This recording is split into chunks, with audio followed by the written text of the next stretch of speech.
My name is Alina Vargas, and I am 34 years old. Whenever my family introduces me, they use the exact same phrase. Alina is still figuring things out. Tonight, at a formal family dinner where my younger sister, Chloe, was presenting her new, wealthy fiancé like a prize-winning trophy, my mother would inevitably cut me off before I could say what I actually do for a living. And the whole table would laugh right on cue. But what my mother didn't know was that the polite, wealthy stranger currently passing her the green beans had spent the last 14 months desperately searching for me. Not for my sister. For me. And what happened exactly 11 months later, at my sister's lavish wedding, under a historic ceiling I knew better than anyone alive, in front of a national television crew? Well, my family still cannot talk about it, but I can. I have had a lifetime of practice being the only person at the table telling the truth. Welcome back to the channel where dark family secrets come to light and quiet women finally find their voice. If you have ever been the one your family underestimated, the one they talked over, and the one they constantly explained away, this story is for you. Drop a comment below and be sure to subscribe. The dinner took place at my parents' massive house in Rosewood, Pennsylvania. I knew it was a carefully choreographed performance before I even took my coat off. The expensive linen tablecloth was out. My sister, Chloe, had baked the exact same roast chicken she perfected for the local beauty pageant back in 2014, when she won Miss Congeniality, and I was the sister they cropped out of the family photo. I had come straight from my dusty workshop, 15 minutes across town. I scrubbed my hands twice with heavy soap, but wood stain lives deep in your knuckles like a stubborn confession. My mom, Beatrice, seated me at the far end of the table by the china cabinet, outside of what she calls the conversation zone. That was normal. What wasn't normal was the starring. All through the salad course, my family kept glancing at me the way you glance at an ugly vase teetering on the edge of a shelf, not with interest, but with pure dread. My mom, Chloe, even my dad, Arthur, peering over his reading glasses and then quickly looking away. I checked my blouse for stains. Nothing. The new fiancé was the only one who actually looked at me like a human being. His name was Julian. Tall, impeccable manners, the kind of rare listener who turns his entire chair toward you when you speak. He politely asked my dad about his garden and actually followed up on the answers. Chloe watched Julian the way a gambler watches a winning lottery ticket. My mother watched him the way a criminal watches a tax auditor. And in the awkward gaps of conversation, everyone stared nervously at me. Warning looks passed around the table like a dish nobody wanted to hold. I had been in this family for 34 years, and I still couldn't decipher their entire toxic code. But I knew the channel it was broadcasting on. Something about tonight was incredibly fragile, and they had all agreed in advance that the breakable thing in the room was me. Then Julian turned, gave me his full attention, and asked the most polite question in the world. "And what do you do for a living, Alina?" My mother set her silver fork down with the heavy sound of a judge's gavel. "Please don't embarrass us," she whispered.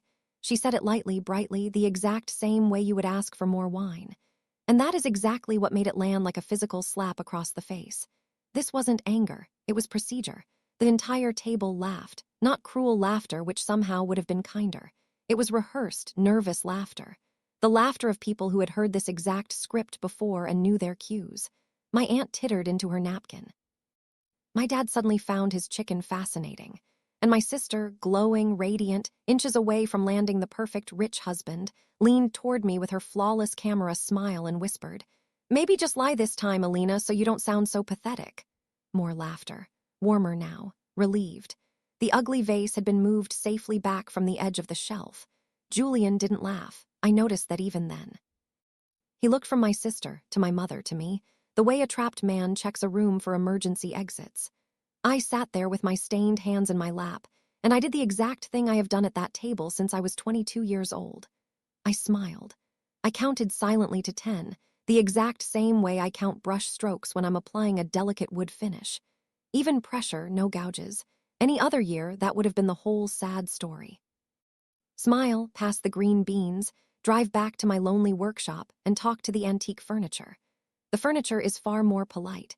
But that afternoon, I had just climbed down from a 40-foot scaffold under a historic cathedral ceiling in Philadelphia. My hands still smelled like 130 years of other people's patience, and something deep inside my soul was tired in a brand new place. So I didn't just smile this time. I opened my mouth. I am an architectural conservator, I said, using the exact same calm voice I used to tell wealthy clients their heirloom is older than they think. I restore historic things that other people gave up on. That was it. Entirely true, and as level as a carpenter's workbench. My mother inhaled sharply through her nose, the sound of a massive correction being loaded into the chamber, and immediately pivoted to the honeymoon question she had been saving as a distraction. Because in her house, the way you handle a mess is you loudly talk over it until it agrees to no longer exist. Chloe picked up her cue instantly. Oh, maybe Portugal or Italy. The table rolled on, audibly relieved. I reached for the green beans, fully prepared to retreat back into my usual assignment, which is acting like invisible furniture myself. Except Julian hadn't moved. He was staring intensely at me. His wine glass was suspended halfway between the table and his mouth, completely forgotten. An expression of pure realization was assembling itself on his face in slow motion. He set the crystal glass down with the extreme care of a man defusing a bomb. I'm sorry, Julian interrupted softly, but the table kept talking over him. Vargas, he said louder. The entire table went dead quiet. Vargas, Julian repeated, staring at me. Vargas Historic Restoration out on Elm Street. You said that was your shop. Yes, I replied cautiously, and Julian did something absolutely no one has ever done at that dining table in my honor. He let out a short, amazed laugh, pulled out his expensive smartphone, and frantically typed. He turned the screen around to face me. On it was a high-resolution photograph of a massive 18th-century mahogany library desk. The finish was glowing like something poured from liquid gold. I knew it the way you know your own signature. I had spent 6 agonizing months of my life an inch away from that piece. You did this, Julian said, his voice full of pure awe. This is my family's foundation. My mother has been trying to reach your shop for 14 months. You could hear the refrigerator hum from 2 rooms away. My mother's face did something I had never seen it do in 34 years. It panicked, frantically searched her brain for a script, and came back completely empty. Chloe's fork froze in midair with a piece of her prized chicken still attached to it. Julian kept talking, completely oblivious to the fact that he was detonating a bomb in our dining room. His family ran the prestigious Sterling Whitfield Foundation, Historic Arts Preservation, a massive name that even my snobby mother knew from the local society pages she pretends not to read. Julian's family foundation was fully funding the multi-million-dollar restoration of the Grand Sterling Estate, a massive limestone mansion out on County Road 9. And their elite selection committee had ranked exactly one conservator first place to restore the estate's massive, ruined ballroom ceiling. Me, Elena Vargas, the only documented apprentice of Elias Thorne, the legendary master who had restored the estate the last time, back in 1985. We wrote formal letters to your shop twice, Julian laughed, looking bewildered. You are an incredibly hard woman to reach. I have been very behind on my mail, I said calmly, which was true. I did not add that I automatically threw away anything in an embossed envelope assuming it was junk mail, which was also true. My mother violently rebooted mid-scene. I'll give her credit for speed. Well, she said, patting the table like she was trying to calm a nervous horse. Elena just dabbles. She's always been very artistic. And Julian, perfectly polite, unbudging, and terribly sincere, looked right at her and said, Mrs. Vargas, our committee does not rank dabblers. Nobody laughed at that. My sister Chloe was looking at me with an expression I genuinely could not identify, because I had never seen it aimed at me before. Recalculation. The wealthy boyfriend they had meticulously staged this entire dinner to impress had spent the evening trying not to stare at the family embarrassment. Because in his world, the embarrassment was actually the celebrity. My mother desperately reached for the wine bottle and refilled glasses that were already completely full. My mother cornered me alone in the kitchen while the others were having coffee, under the pretense of fetching the dessert plates. She used her special damage control voice, low, administrative, and terrifying, the voice of a hospital billing manager, which is exactly what she ran for 26 years. You will not take that job, she hissed, aggressively scraping frosting off a plate with surgical strokes. Why not? I asked calmly. Because that estate's ballroom is where your sister is getting married next August, she snapped. If this engagement goes where it is clearly going, you would be underfoot at Chloe's luxury venue for months. Ladders, dirty tarps, you walking around in filthy coveralls while his wealthy family walks through in designer suits. She rinsed the plate, slammed it into the drying rack, and glared at me. And for one strange second, I saw the ugly truth underneath the entire performance. It wasn't contempt.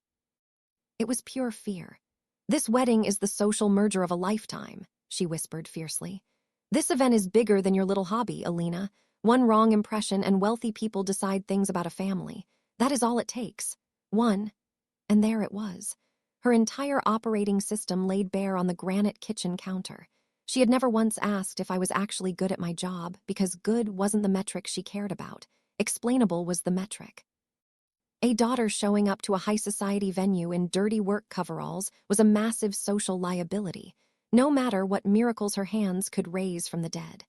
I dried my hands on her expensive towel and said I would think about it. We both knew it was a polite lie, the single dialect of mine she was fully fluent in. I drove back to my dark workshop with the windows down. Above my workbench, taped exactly where my old mentor Elias had left it, is a yellowed index card written in his block handwriting. Nobody claps for the glue. It holds the piece together anyway. At 11:00 p.m., my laptop pinged.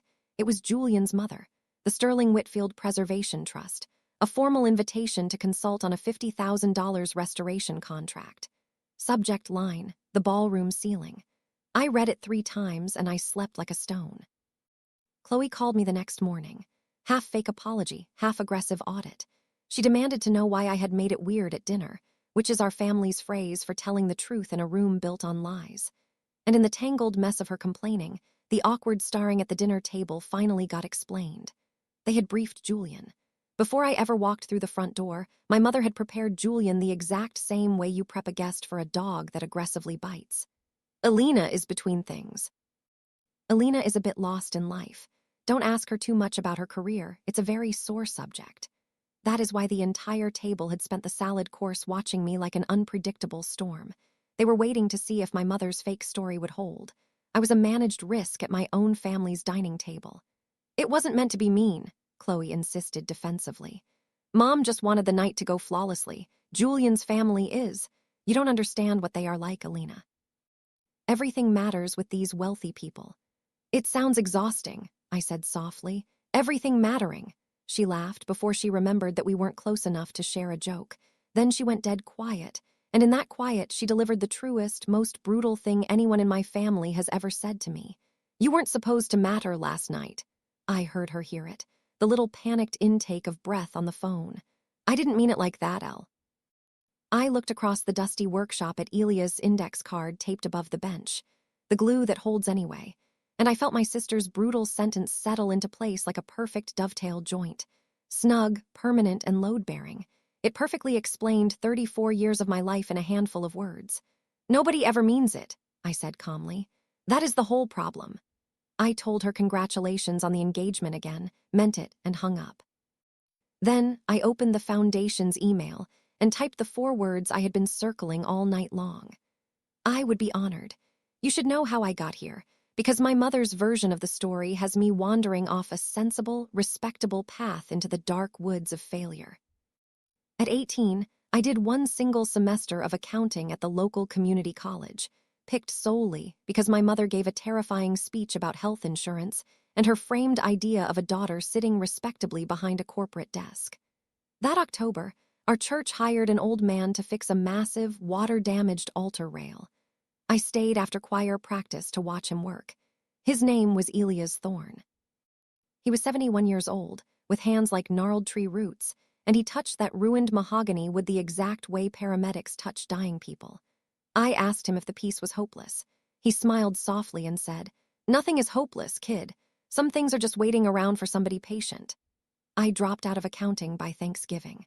My mother didn't speak a single word to me for an entire month, a tactic she proudly called dignity, and I later learned to call emotional abuse. For 12 years, I apprenticed under Elias in this exact brick storefront on Elm Street. I learned veneer work, gold gilding, the chemistry of toxic varnishes, and the strict ethics of restoration.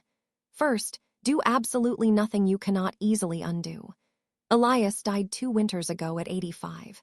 Slumped over his workbench, which is exactly where he would have wanted it to happen. He left me the entire building, the antique tools, and a massive basement boiler that sounded like it was constantly dying. I live upstairs. I talk to 18th century chairs more than I talk to my own mother. But here is the detail that truly matters. The detail I didn't see myself for years. The wooden sign out front simply says, Vargas Historic Restoration. No first name. No photograph in the local newspaper, ever. I declined press interviews 3 separate times. In 12 years of miraculous work, I had never once signed a finished piece. I never hung my name where a person could point at it. I told myself that was humility. Keep that detail in your pocket. We will need it later. The Sterling Whitfield Trust met me inside the estate's massive ballroom, which was purely for dramatic effect, and it absolutely worked. White sheets covered the massive crystal chandeliers, and above it all was the ceiling. An 1895 painted mural. The 4 seasons wheeling around a dramatic sky, currently gray with a century of toxic lamp smoke, and heavily water-stained down the east corner like an old, deep grief. The trust director slid over the massive contract. Ceiling and grand staircase. 9 months of grueling labor. $50,000 including materials. The job of my lifetime. Then, she slid over a media addendum. A highly popular national television series called Made to Last had partnered with the restoration funders. They were filming the entire progress, ending with the finished ballroom in use. Cameras, interviews, national exposure. My mouth went completely dry in a way $50,000 couldn't possibly fix. I immediately asked for a personal carve-out clause. No on-camera interviews for me. My credit in the final text only. The director raised an eyebrow. Most contractors beg for more camera time, not less. But she allowed it, and I signed the contract with the vintage fountain pen Elias left me. On my way out, a woman aggressively flagged me down in the gravel parking lot. It was Mrs. Higgins, the retired county librarian. "Elena Vargas," she barked. "I am still incredibly cross with you, you know." I asked what I had possibly done. "Last spring, we formally invited you to exhibit your work at the library's History of Local Craft event. We desperately wanted photographs of your miraculous church altar restoration, and you turned us down flat. You didn't even have the decency to write back yourself." I stood frozen in the gravel. I had never received any invitation from the library. "Mrs. Higgins," I said slowly, feeling sick. "Who exactly told you I turned it down?" She looked at me like I was an idiot. "Why, your mother, dear. She always answers your professional inquiries for you." I made myself verify it before I allowed myself to explode. Mrs. Higgins forwarded me the exact email chain that week. I sat at my workbench and read my own professional obituary, written perfectly in my mother's polite prose. The library's invitation had been sent to my old contact address, my parents' house, from back when I was a broke apprentice with no address of my own. And the reply, sent directly from my mother's personal account, was as polite and deadly as a sympathy card. "My daughter is no longer working in this field. Please permanently remove her from your mailing list and do not contact her again. No longer working in this field." I checked the date on the email. It was the exact same month I had miraculously finished restoring a 19th century carousel horse for the county museum. She had seen it in the newspaper, uncredited, and angrily asked me why I wasted my light on other people's junk. Mrs. Higgins, bless her razor-sharp memory, recalled at least 2 other approaches over the years. Historical Society talk. A high school career day. Each one ruthlessly declined in my name by my mother. I want to be incredibly careful here because it deeply matters. I do not think my mother sat cackling in the dark like a cartoon villain.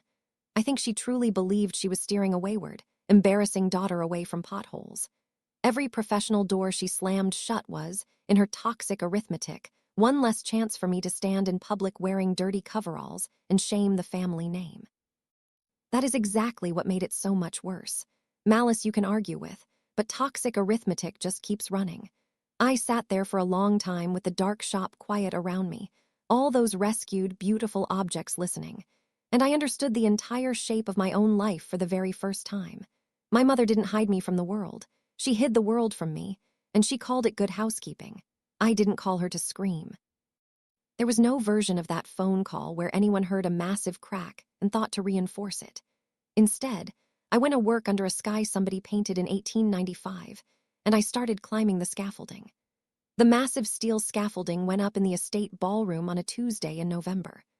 While I was lying flat on my back, delicately cleaning a century of smoke off the plaster, the snooty venue manager walked her clipboard across the parquet floor far below me. She called up through the steel bars, friendly as a doorbell. "Big year coming up. We are completely booked solid after your grand reveal. First massive event locked in is an August wedding. Vargas Whitfield party, any relation to you?" The scaffold did not move. I did not move. My sister, Chloe, of course. Chloe wanted the finest luxury hall in the entire state, and the finest hall in the state was going to be flawless specifically because of me. And absolutely nobody in my family had connected those two facts, because connecting them would require saying my name and the word conservator in the same sentence. "Distant," I called down loudly, which is the truest thing I have ever said from 40 feet in the air. So there it was. Every grueling hour of the next 9 months, I would be painstakingly restoring the ceiling of my golden child sister's luxury wedding. My mother barged into my dusty workshop in late December. 34 years, and it was her very first time stepping through that front door. She stood dead in the center of my shop.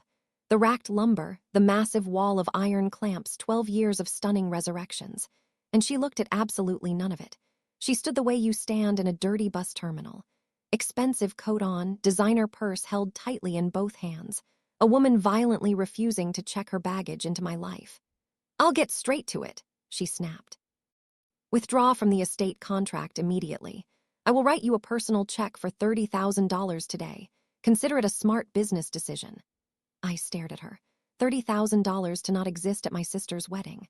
I asked her to explain the business of it. She did. And I will say this for my mother. When she finally shows you her toxic ledger, she doesn't flinch. The upcoming wedding was the social merger of her lifetime. A Vargas marrying into the billionaire Whitfield family. And every single variable needed strict managing. An older sister working on dirty scaffolding at the luxury venue was a variable. A sister caught walking around in filthy coveralls when the billionaire in-laws did their venue walkthrough was a massive variable. "One wrong impression, Alina," she hissed. "And wealthy people decide things about a family." I listened all the way to the bitter end. Then I told her the absolute truth in the only language I fully own.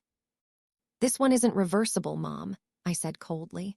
"First rule of my trade, never do what you cannot easily undo. I signed the contract. It's load-bearing now." She looked at me for a long, terrifying moment. Something dark moved behind her face. It wasn't anger. It was a cold inventory.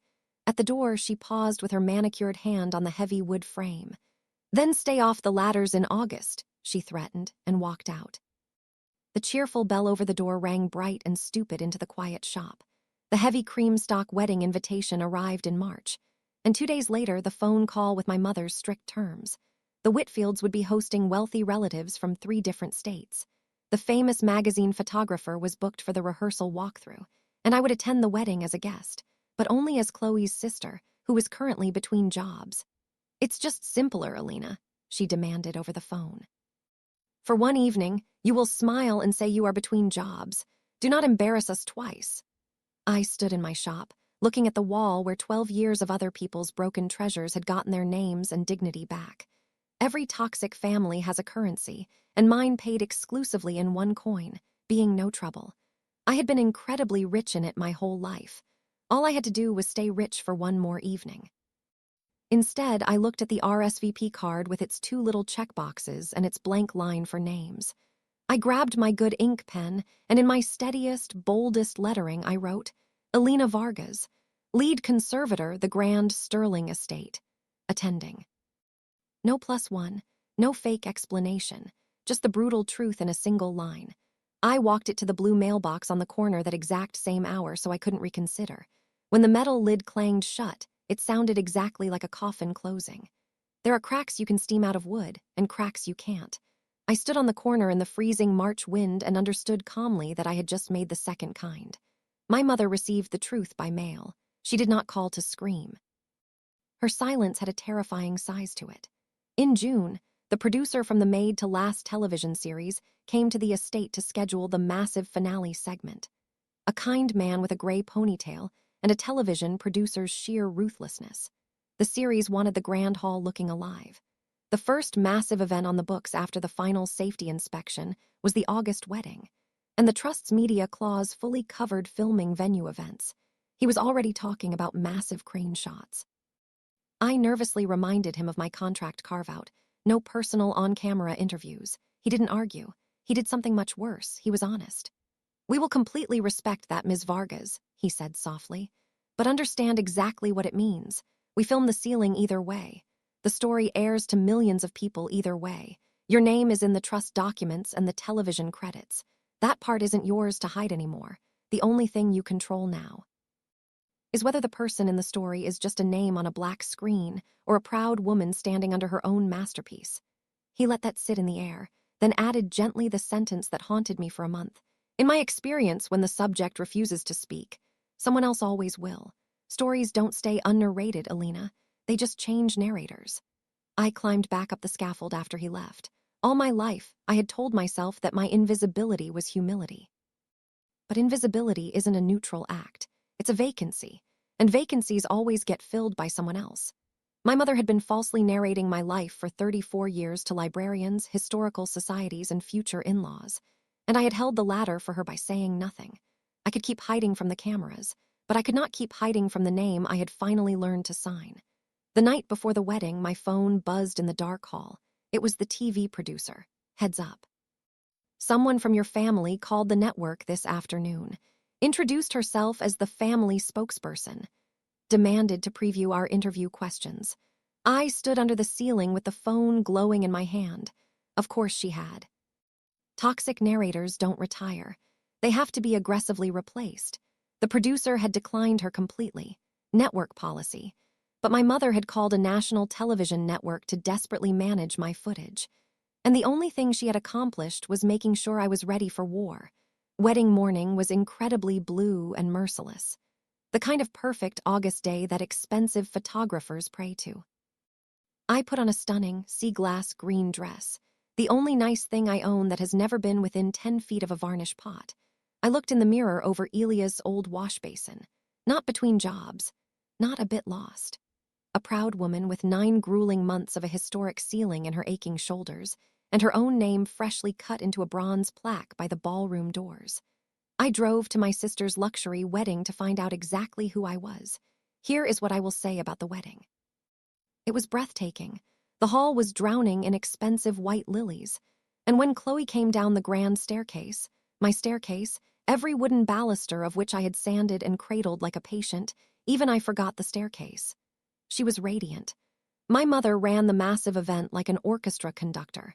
Every transition was greased, every variable violently managed. Almost every variable.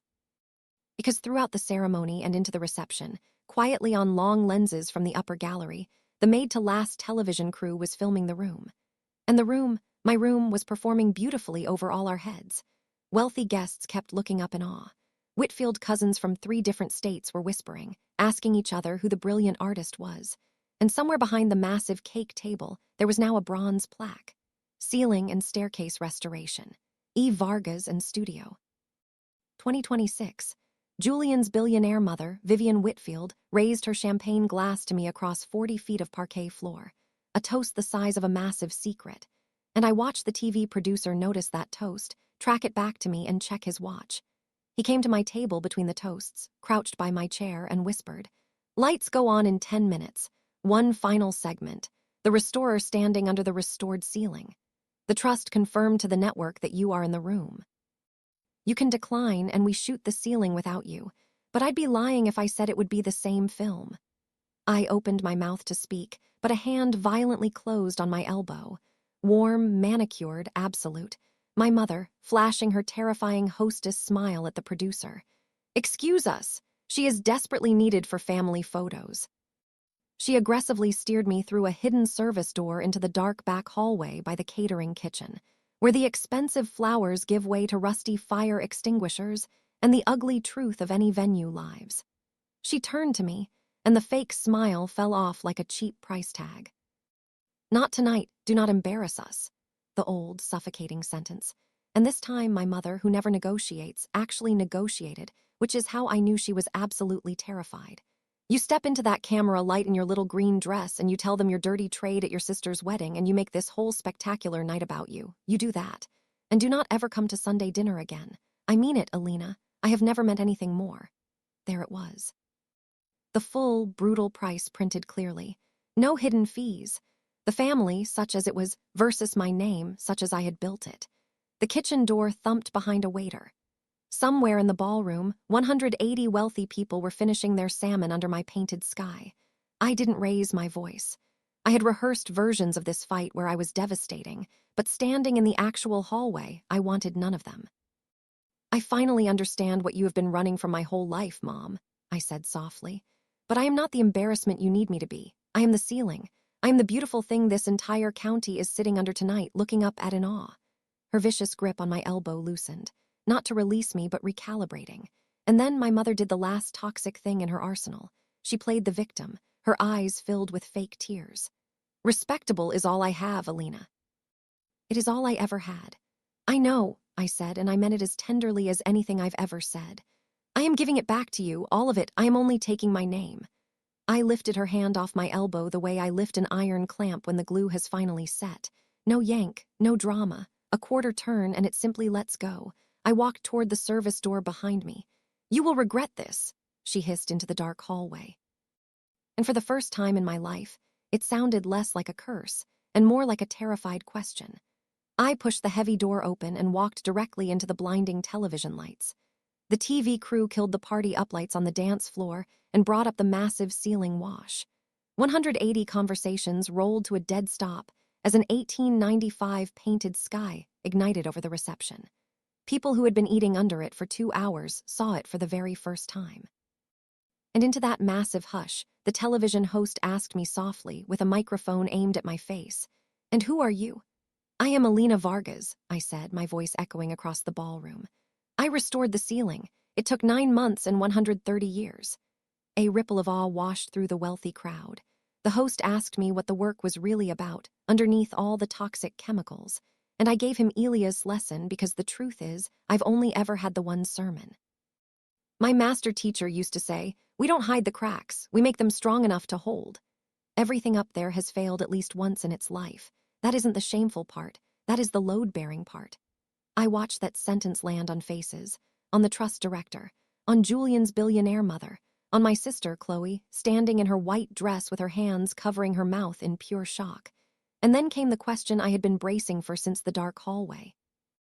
Her family is here tonight, I'm told. Who gets the credit for raising all this incredible talent? The ultimate revenge was right there. Gift-wrapped for national television.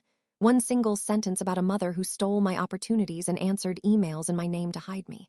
I looked dead into the camera lens, felt the entire toxic arsenal pass through my hands, and I chose to set it down. My teacher was Elias Thorne, who restored this magnificent hall in 1985, I said proudly. Everything else I owe strictly to this room. Deafening applause started near the cake table and took the hall like a massive weather front. Julian stood up first, clapping furiously. His mother stood second, then everyone, the ceiling burning gold over all of it, and when the TV camera panned to the VIP family table, it found one chair completely empty, the napkin folded with terrible, rigid neatness.